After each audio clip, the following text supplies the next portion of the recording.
The figures released by China's National Bureau of Statistics on Thursday showed economic growth powered higher in the fourth quarter, putting the full-year figure well above forecasts. And it far exceeded the official target of 8%, the figure that the government feels is necessary to provide sufficient employment and maintain social stability. China's gross domestic product for 2009 was $4.91 trillion. That represents an increase of 8.7% over the previous year, based on comparable prices.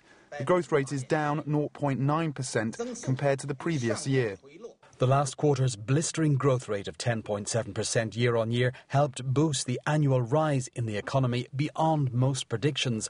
It compared to 6.2% for the first quarter, 7.9% for the second and 9.1% for the third. The results confirmed that the government's massive $586 billion stimulus package and eased lending restrictions have helped the economy escape the worst of the recession in spite of a collapse in global trade. Ma said that China had faced severe difficulties in 2009, but that its economy had now recovered and was moving in the right direction. But he pointed out that, according to the UN standard which defines poverty as an income of less than $1 a day, there were still 150 million people living in poverty in China.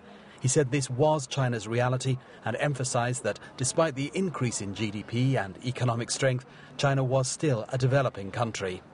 Now, these figures are certainly impressive no matter which way you look at it. And if Japan's economy contracts next month when figures are released as expected, that'll mean China stepping into its shoes as the #2 economy in the world. In fact, Goldman Sachs is predicting that China could overtake the United States as #1 by 2027. Now, if all this sounds eerily familiar, remember that back in the 1980s, many were predicting that Japan itself would overtake the United States.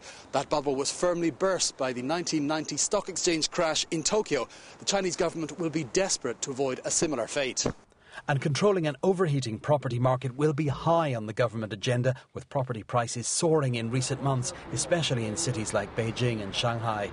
Another worry is inflation. Ma also reported that consumer prices rose 1.9% in the year to December, a marked acceleration on November's reading of 0.6%. But the government is taking steps, and this week imposed further controls on the state bank lending that has helped fuel new building. And it will be the success of these and other measures that will be key to deciding whether or not China can successfully achieve in the 2010s what Japan did not in the 1990s. Fergus Thompson, BON.